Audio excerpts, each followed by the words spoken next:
Hello friends, मैं उदित। इस video में हम बात करेंगे रीमार्केटिंग के बारे में। बहुत इंपॉर्टेंट टॉपिक है। तो देखते हैं क्या होता है। Remarketing is a feature that lets you customize your display ads. तो मेनली यहाँ पे डिस्प्ले एड्स की ज़्यादा बात हो रही है क्योंकि ये ज़्यादा डिस्प्ले में यूज़ होता है। सर्च में भी यूज़ कर सकते हो, वीडियो में भी कर सकते हो, लेकिन डिस्प्ले से इसकी बेसिकली स्टार्टिंग हुई थी। Display ads campaign for people who have previously visited your website. जो पहले आ चुके हैं उनको फिर से ऐड दिखाना इज़ रीमार्केटिंग।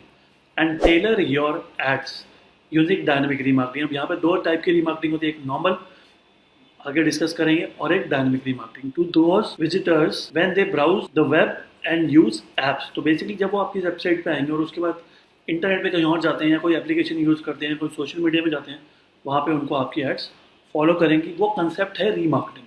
ठीक है। Remarketing is a clever way to connect with visitors to your website who may not have made a immediate purchase और इंक्वायरी।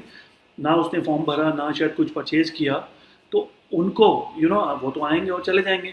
कैसे टारगेट करेंगे उनको? रीमार्केटिंग के थ्रू। तो जब रीमार्केटिंग नहीं था तो अगर 50 लोग आपकी वेबसाइट पे आ रहे हैं और 2 ही फॉर्म भरे तो 48 चले गए, कोई टारगेट करने का ऑप्शन नहीं था।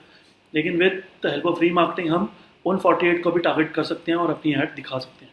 It allows you to position targeted ads in front of a defined audience that had previously visited your website. अब डिफाइंड पोजीशन टारगेटेड का मतलब क्या हो गया कि अब जैसे कोई एसईओ के पेज पे आया तो उसको एसईओ की ऐड दिखा सकता हूँ, जो डिजिटल मार्केटिंग के पेज पे आया उसको डिजिटल मार्केटिंग की ऐड दिखा सकता हूँ। डायनेमिक की बात करूँ तो जैसे कोई ई कॉमर्स में गया, किसी ने ABC प्रोडक्ट दिखे तो उसको ABC की ऐड दिखेगी, किसी ने EFG दिखे तो EFG की ऐड दिखेगी। अब जैसे मैं एग्जांपल दूँ, MI का मुझे कुछ प्रोडक्ट दिखा, कुछ कैमरा, मैं क्लिक करा, साइट पे गया, आ गया वापस, फिर किसी और साइट पे गया तो MI के बहुत सारे फ़ोन्स की एड्स आ रही थी। ठीक है ना, बहुत सारे और गैजेट्स की ऐड आ रही थी। सेम वे जब मैं सर्च इंजन पे कभी कोई बाय केक ऑनलाइन सर्च करता हूँ, 2-4 साइट्स पे जाता हूँ, फिर अदर वेबसाइट पे जाता हूँ तो केक्स की ऐड मुझे फॉलो करती है। कभी मैं फ़्लाइट सर्च करता हूँ तो फ़्लाइट्स की ऐड फॉलो करती है। अब फ़्लाइट मैंने सर्च की सपोज दिल्ली टू हैदराबाद, तो दिल्ली टू हैदराबाद के ही फेयर्स दिखेंगे मुझे। अगर मुंबई सर्च करता दिल्ली टू मुंबई तो मुंबई वाले दिखते। तो बेसिकली कस्टमाइज डायनेमिक रीमार्केटिंग का मतलब कस्टम एड्स दिखेंगे आपको, डिपेंडिंग अपॉन कि आप सर्च क्या कर रहे थे, आप कौन सा प्रोडक्ट देख रहे थे, उसी के अकॉर्डिंगली आपको एड्स दिखेंगी। ठीक है ना। As they browse elsewhere around the internet, कहीं पे भी जाएंगे तो उनको आपकी ऐड फॉलो करेगी। While your website might be great at attracting visitor to your website, only 2%, वो कह रहा है वेबसाइट कितनी भी अच्छी हो, 2% वेब ट्रैफिक कन्वर्ट होता है सेल में या लीड में, फर्स्ट टाइम में से, जो भी फर्स्ट टाइम आते हैं। This means that even if you are getting a lot of web traffic, you may not be get a lots of sales or leads. As such, the purpose and definition of remarketing or retargeting is finding a way to reach out the other 98% of people who don't make a purchase on their first visit to your website. और बहुत सारे लोग आजकल ऐसे ही हैं, पहले compare करेंगे, फिर इन्फॉर्मेशन देखेंगे, तो फर्स्ट टाइम में डिसीजन बहुत कम लोग लेते हैं। तो सेकंड टाइम में वो आपको तब याद रखेंगे जब आप उनको फॉलो करोगे, अदरवाइज वो भूल जाएंगे। ठीक है ना। अब मुझे कोई प्रोडक्ट फर्स्ट टाइम चाहिए, मैं 10 वेबसाइट पे गया तो मुझे नाम थोड़ा याद रहेंगे, लेकिन जो मेरे पीछे पड़ जाएगा उसका याद नहीं है, लेकिन हो जाएगा 2-4 दिन जब दिखते रहेगी ऐड तो। लेकिन जो मुझे फॉलो नहीं करेगा भूल गया उसको। तो रीमार्केटिंग बहुत अच्छा तरीका है सेल को भी बढ़ाने का और ब्रांडिंग करने का भी। तो ब्रांडिंग करने के लिए भी बहुत अच्छी चीज़। अब कैसे काम करता है, विजिटर वेबसाइट पे आया, चला गया और उसको आपकी ऐड हर जगह दिखने लगती है। कैसे पॉसिबल होता है ये? ठीक है। अब क्या होता है, रीमार्केटिंग जब हम सेटअप करके दिखाऊंगा अभी आपको, तो गूगल एक कोड देता है, वो कहेगा अपनी वेबसाइट के हर पेज को जाके डाल दो।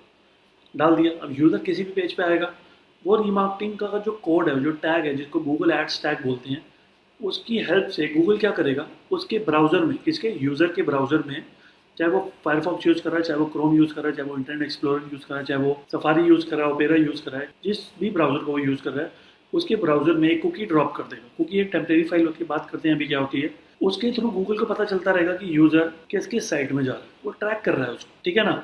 और अगर गूगल देख रहे हैं कि अच्छा वो 10 साइट में गया और 10 में से 5 साइट्स जो है वो हमारे नेटवर्क के अंदर आती है। नेटवर्क के अंदर कैसे आ जाता है? अब गूगल ने एक प्लेटफॉर्म और बनाया हुआ है गूगल एड्स के अलावा, जिसका नाम है गूगल एडसेंस। जो वो लोग उस पर एनरोल करते हैं जिनकी इंफॉर्मेटिव वेबसाइट्स होती है, जिनके पास कोई अर्निंग सोर्स नहीं होता, तो जब वो लोग गूगल एडसेंस ले लेते हैं तो वो गूगल के नेटवर्क के अंदर आ जाते हैं। तो जब आप मेरी साइट पे आए और अदर साइट्स पे जब आप गए, कंडीशन अप्लाई, वो गूगल पार्टनर साइट होनी चाहिए। एडसेंस लेने के बाद गूगल उन साइट्स को क्या बोलता है, गूगल पार्टनर वेबसाइट्स। तो अगर यूज़र आपकी वेबसाइट पे आने के बाद उन पार्टनर वेबसाइट्स में जाता है तो गूगल के पास अथॉरिटी है वहाँ पे दिखाने की। लेकिन अगर आप कुछ ऐसी साइट्स पे जा रहे हो जिन्होंने एडसेंस नहीं लिया हुआ, जिनके साथ गूगल का कोई टाइप पार्टनरशिप नहीं है, तो उन साइट्स पे नहीं दिखेगी, सिर्फ उसी साइट पे दिखती है जिसके पास गूगल एडसेंस हो और जो गूगल डिस्प्ले पार्टनर। ठीक है। तो ये सारा काम कुकीज़ से होता है फॉलो करने का, लेकिन ऐड सिर्फ उन्हीं साइट में दिखा सकते हैं जिसके पास एडसेंस हो। और जब वहाँ पे ऐड दिखेगी और वहाँ पे कोई एक्स्ट्रा ऑर्डिनरी ऑफर आप दिखाओगे तो चांसेस है कि क्लिक करके वापस आएगा। और जब क्लिक करके वापस आएगा तो आपको डिसाइड करना है कि सेम पेज पे लेके जाना है या ऑफर के हिसाब से एक डिफरेंट पेज पे लेके जाना है। तो ये चीज़ हमें डिसाइड करनी है। अब जैसे मैं बोल रहा था कुकीज़ से होती है, क्या होता है, small files saved on people's computers, browser में सेव होती है टू हेल्प स्टोर प्रेफरेंसेस। ठीक है, अब जैसे क्या होता है, आप बहुत सारी वेबसाइट पे जाते हो, बहुत सारी चीज़ें स्टफ ब्राउज करते हो, तो वो कुकीज़ जो है ना वो क्या करती है कि वो ट्रैक करती है कि आपका इंटरेस्ट क्या है। ठीक है ना, आप क्या क्या चीज़ें नॉर्मली डेज में करते रहते हो और कहाँ पे ज़्यादा एंगेज होते हो, किस किस वेबसाइट पे जाते हो, वेबसाइट किस किस सेक्शन में जाते हो। अब जैसे क्या होता है, आप जैसे लॉगिन भी करते हो तो ऑटोमेटिकली वो ट्रैक कर लेते हैं कि इस कंप्यूटर में मेल है कि फीमेल है, उसका एज क्या है, वो किस सिटी से लॉगिन कर रहा है, आईपी से पता चल जाता है। तो ये सब चीज़ें कुकीज़ से होती हैं। ठीक है, तो जब आप हिस्ट्री डिलीट करते हो तो कुकीज़ भी डिलीट हो जाती हैं। और अगर आप लोग मेरी वेबसाइट पे आए, कुकीज़ डल गई अगर मैंने रीमार्केटिंग लगाया हुआ तो। लेकिन अगर आपने हिस्ट्री डिलीट कर दी, सपोज आप 10 लोग हो, 10 में से 5 ने हिस्ट्री डिलीट कर दी, तो मैं सिर्फ 5 को ही टारगेट कर पाऊंगा, 5 को मैं फॉलो कर ही नहीं सकता, क्योंकि गूगल जिस चीज़ से फॉलो कर रहा था वो तो आपके कंप्यूटर से डिलीट हो गई। ठीक है ना, तो वो सब चीज़ें होती है इसके अंदर। तो कुकीज़ के थ्रू बहुत हेल्प मिलती है बेसिकली रीमार्केटिंग में, किसी को भी, चाहे वो गूगल हो, चाहे वो ट्विटर हो, चाहे लिंक्डइन हो, चाहे फेसबुक हो, या कोई भी एड प्लेटफॉर्म हो, सारे लोग रीमार्केटिंग कुकीज़ के थ्रू ही करते हैं। अब हम बात कर रहे हैं पीपीसी की और स्पेशली गूगल एड्स की। तो गूगल एड्स प्लेटफॉर्म कैसे सेटअप होता है वो हमने देख लिया। सेटअप होने के बाद ये जो आप सामने देख रहे हो, ऊपर टूल्स एंड सेटिंग एक ऑप्शन होता है, प्रैक्टिकल दिखाऊंगा अभी। टूल्स एंड सेटिंग में जाके ये मेगा मेन्यू खोलेगा, मेगा मेन्यू में शेयर लाइब्रेरी के अंदर ऑडियंस मैनेजर एक ऑप्शन होता है। अगर आपको रीमार्केटिंग सेटअप करना है तो ऑडियंस मैनेजर में जाना पड़ता है, क्योंकि गूगल क्या बोलता है कि जैसे रीमार्केटिंग आप कर रहे हो, किसको कर रहे हो, जो यूज़र आपकी वेबसाइट पे आ चुका है, तो वो जो यूज़र है ना उसको बोलता है ऑडियंस, वो ऑडियंस है, विजिटर को बोलता है ऑडियंस। तो ऑडियंस मैनेजर के अंदर हम ऑडियंस को मैनेज करेंगे कि जो भी लोग आए हैं, कुछ डिजिटल मार्केटिंग में इंटरेस्टेड थे, कुछ एसईओ में, कुछ पीपीसी में, तो उनको ऑडियंस को मैनेज करेंगे, इसलिए इसका नाम है ऑडियंस मैनेजर। तो ऑडियंस को मैनेज करेंगे मतलब सेग्रीगेट करेंगे, और सेग्रीगेशन के हिसाब से उनको ऐड दिखाएंगे, डिजिटल मार्केटिंग वालों को उनके अकॉर्डिंगली, एसईओ वालों को उनके अकॉर्डिंगली। तो ये सब चीज़ें हम ऑडियंस मैनेजर में मैनेज करेंगे, वो हम आगे बात करेंगे। ऑडियंस मैनेजर पे क्लिक करने के बाद अगर आप फर्स्ट टाइम कर रहे हो तो कुछ ऐसा आएगा, setup and audience source setup. ठीक है, अब जैसे मैंने अभी आपको बोला कि जब भी आप मेरी वेबसाइट पे आओगे तो गूगल आपके ब्राउजर में कुकी ड्रॉप कर देगा, लेकिन वो तभी करेगा जब अगर मेरी वेबसाइट में रीमार्केटिंग कोड डला होगा। तो रीमार्केटिंग कोड ही जनरेट करने आया हूँ मैं यहाँ पे। तो सेटअप एंड ऑडियंस सोर्स करेंगे, करते ही कुछ ऑप्शन आएंगे, नीचे ड्रॉप डाउन में भी हैं, मतलब और स्क्रॉल डाउन में भी हैं, लेकिन अभी हम बात करें यहाँ पे गूगल एड्स टैग की। ठीक है, collect data for your remarketing list and conversion tracking. तो बेसिकली गूगल का पहले रीमार्केटिंग का कोड अलग था, कन्वर्जन ट्रैकिंग का अलग था, और गूगल एनालिटिक्स का अलग था। 3 चीज़ों के लिए 3 कोड, अब लेकिन तीनों के लिए एक कोड है, जिसको हम गूगल एनालिटिक्स में जाके देखें तो वहाँ पे बोलता है ग्लोबल साइट टैग, लेकिन यहाँ पे आके देखें तो बोलता है गूगल एड्स टैग, लेकिन होता सेम है। अगर आपने वो डाला है तो ये डालने की ज़रूरत नहीं है, अगर वो नहीं डाला तो ये डाल लोगे तो फिर वो डालने की ज़रूरत नहीं है, तो वो आप अकॉर्डिंगली देख लेना। सेटअप टैग जब क्लिक किया तो 2 ऑप्शन आते हैं, जैसे मैंने अभी आपको बताया कि एक नॉर्मल रीमार्केटिंग होती है, एक डायनामिक रीमार्केटिंग होती है। जैसे ट्रैवल की वेबसाइट की बात कर रहा हूँ मैं, होटल्स की वेबसाइट की बात कर रहा हूँ, ई कॉमर्स की बात कर रहा हूँ, तो वो सब डायनामिक रीमार्केटिंग चलाते हैं, क्योंकि उनको एड्स यूज़र की प्रेफरेंस जो वो वेबसाइट में देख रहे थे उसके हिसाब से कस्टमाइज दिखानी होती है। ठीक है, लेकिन बहुत सारी और साइट्स में ऐसा नहीं होता। जैसे अगर मैं बात करूँ कि मेरी वेबसाइट पर कोई आया डिजिटल मार्केटिंग के पेज पे, तो मैं उसको डिजिटल मार्केटिंग ऐड दिखा सकता हूँ। तो जिसकी वेबसाइट स्मॉल है, जैसे ऊपर देखो क्या लिखा हुआ है, for small and static website, जहाँ पे कंटेंट ज़्यादा चेंज नहीं होता और वो ज़्यादा ऑप्शन नहीं है, तो वो पहले वाला ऑप्शन लेंगे। लेकिन जिसकी बड़ी साइट है और डायनेमिक वेबसाइट है, जैसे एजुकेशन से रिलेटेड बहुत सारी, जैसे यूडेमी की बात करें, तो अगर मैं वहाँ पे सर्च कर रहा था डिजिटल मार्केटिंग कोर्स, तो मुझे डिजिटल मार्केटिंग की कोर्सेज की एड्स दिखनी शुरू हो जाएंगी। फ्लाइट्स में जो भी मैं सर्च करूँगा फ्लाइट्स की वही सेम डेस्टिनेशन के साथ मुझे दिखेगी। होटल्स अगर मैंने सर्च किया होटल्स इन उदयपुर, तो उदयपुर के होटल जो मैंने ब्राउज करे, जिन साइट्स पे मैं गया, उन्हीं की ऐड मुझे फॉलो करेगी।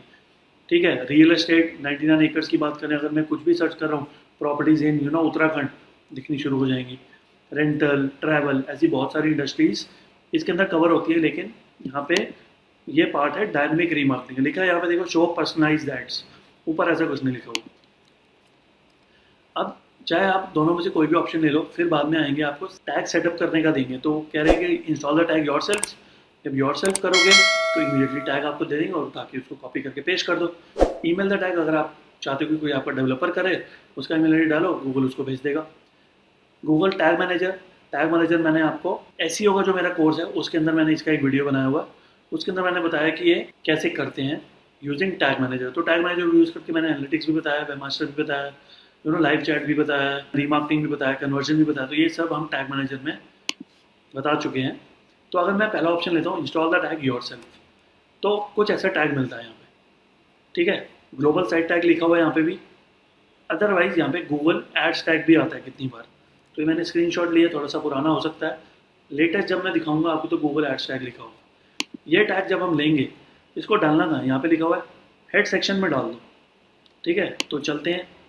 तो पहले मैं हेड पे आ गया स्टैटिक वेबसाइट के, HTML वेबसाइट के जो कोडिंग में डालना होता है।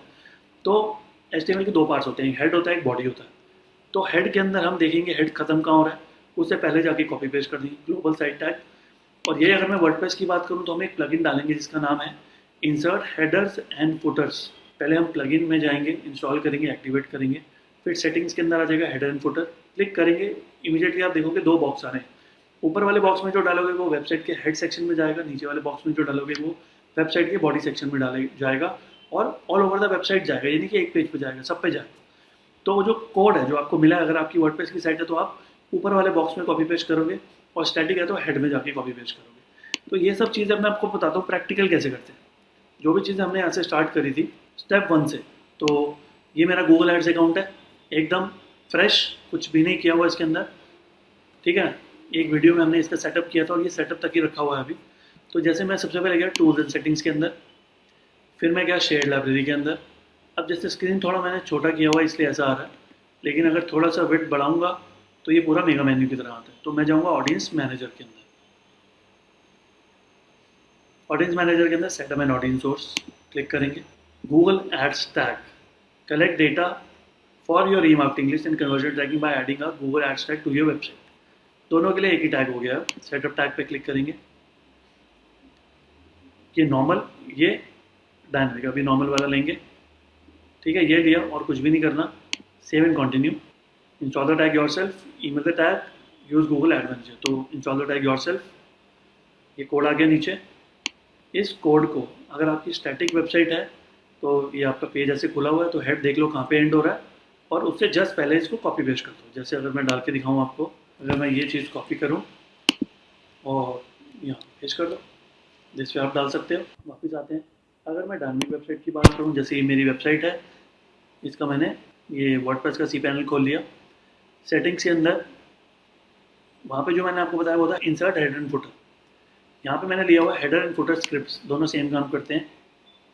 तो जब मैं इस पर गया तो आपको फिर से दो बॉक्स दिखेंगे। यहाँ ऊपर वाले बॉक्स में डालोगे तो हेड में जाएगा, नीचे वाले बॉक्स में डालोगे तो बॉडी में जाएगा। तो अगर मैं यही वाला कोड कॉपी करके ऊपर वाले बॉक्स में, क्योंकि हेड में डालना है, तो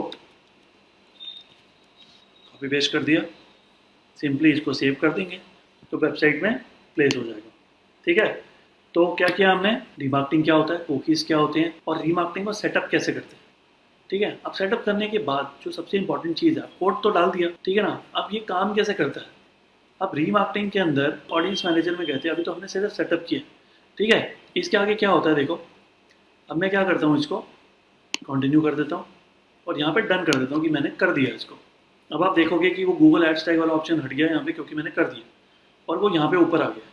और यहाँ पे क्या होता है, सपोज मान लो आपका टैग पूरी वेबसाइट में डाल दिया, अब गूगल क्या करेगा, आपकी पूरी वेबसाइट में क्योंकि कोड डल गया, यूज़र किसी भी पेज पे है, चाहे पेज नंबर 1 या मतलब होम पेज पे, कॉन्टैक्ट अस पे, सर्विस पेजेस पे, टेस्टिमोनियल अबाउट, किसी पे भी जाएगा। गूगल ने एक चीज़ मेरे लिए क्रिएट करी है यहाँ पे थ्रू गूगल एड्स टैग, उसको बोलते हैं लिस्ट।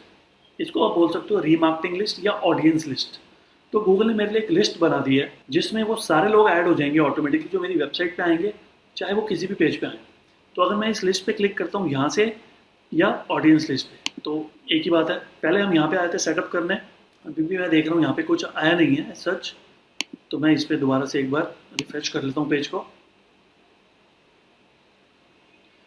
ठीक है। आप देख रहे हो एक लिस्ट बनी हुई है जिसका नाम है ऑल विजिटर, नाम भी सही दिया ऑल विजिटर, मतलब वेबसाइट में चाहे कोई भी यूजर किसी भी पेज पे आएगा इस लिस्ट में ऐड हो जाएगा। People who visited pages that contain your remarketing tag, तो हमने जो टैग वो तो हर पेज पे डाल दिया। तो किसी पे भी यूज़र लैंड करेगा इस रीमार्केटिंग लिस्ट में ऐड हो जाएगा। ठीक है, मतलब चाहे वो डिजिटल मार्केटिंग में इंटरेस्टेड हो, चाहे एसईओ में, चाहे पीपीसी में। तो ये उतनी इफेक्टिव नहीं है। अगर आप इसको यूज़ करोगे तो आपको यूज़र को जर्नल ऐड दिखानी पड़ेगी। जर्नल मतलब आपको दिखानी है कस्टम एड्स, जिस कोर्स के लिए वो आया था या जो प्रोडक्ट वो देख रहा था उसके अकॉर्डिंगली। तो ये वाली लिस्ट तो उतनी चलती नहीं है, लेकिन अगर आपको जर्नल एड्स दिखानी है तो चल सकती है। ठीक है, अब मैं चाहता हूँ कि जो डिजिटल मार्केटिंग पेज पे आए उसको डिजिटल मार्केटिंग ऐड दिखाऊँ, तो मुझे एक ऐसी लिस्ट बनानी पड़ेगी जिसमें डिजिटल मार्केटिंग पेज पे जो लैंड करेगा वो ऑटोमेटिकली ऐड हो जाए। एक और लिस्ट बनानी पड़ेगी जो एसईओ पे लैंड करेगा वो एसईओ वाली लिस्ट में चला जाए, जो सोशल मीडिया पे वाले पेज पे लैंड करेगा वो सोशल मीडिया वाली लिस्ट पे चली जाए। तो मेरे को ऑडियंस को सेग्रीगेट करना पड़ेगा in separate remarketing list, so that कि मैं जब डिजिटल मार्केटिंग का कैंपेन बनाऊँ तो उसमें गूगल को बता पाऊँ कि इस लिस्ट में जो लोग हैं ना डिजिटल मार्केटिंग वाली में, सिर्फ उन्हीं को दिखनी चाहिए। एसईओ का अलग से ऐड ग्रुप बनाऊंगा, एसईओ वाली लिस्ट उसमें टारगेट करूंगा तो सिर्फ उन्हीं को दिखाएगा जो एसईओ के पेज से होके गए हैं। अब यहाँ पे दो चीज़ें हैं, कई लोग हैं जो आगे चले गए, कई लोग जो हैं वो आए हैं और फॉर्म भर के गए हैं, और जब फॉर्म भरते हैं तो कौन से पेज से एग्जिट करते हैं, नॉर्मली थैंक यू पेज से। तो यहाँ पे हम कुछ कस्टमाइज लिस्ट बनाएंगे, कुछ रूल्स लगाएंगे जो गूगल ने दिए हुए हैं। ठीक है ना, वो हम समझेंगे नेक्स्ट वीडियो के अंदर। अभी हमने सेटअप कर लिया और मैंने आपको बता दिया कि रीमार्केटिंग लिस्ट क्या होती है। बेसिकली जो भी आपकी वेबसाइट में आ रहा है वो ऑटोमेटिकली रीमार्केटिंग लिस्ट में ऐड हो जाता है, जो आप फर्दर कैंपेन और एड ग्रुप में टारगेट करते हो, जिससे कि यूज़र को कस्टमाइज एड्स दिखती है। ठीक है ना, उसी चीज़ की दिखती है जिसकी वो सर्च करता हुआ, ब्राउज करता हुआ आपकी वेबसाइट पे आया था, और जो पेज वो लुकआउट कर रहा था आपकी पेज वेबसाइट पे, तो वही वाली ऐड उसको दिखाना करेक्ट भी है। अगर वो आया था डिजिटल मार्केटिंग के लिए, आप उसको एसईओ की ऐड दिखा रहे हो या जर्नल कॉमन ऐड दिखा रहे हो, तो बात नहीं बनेगी। उसको वही दिखाना है जिसके लिए वो आया था। ठीक है ना, इसका एग्जाम्पल के साथ मैं आपको एक्सप्लेन करूंगा। नेक्स्ट वीडियो में मिलते हैं। Thank you.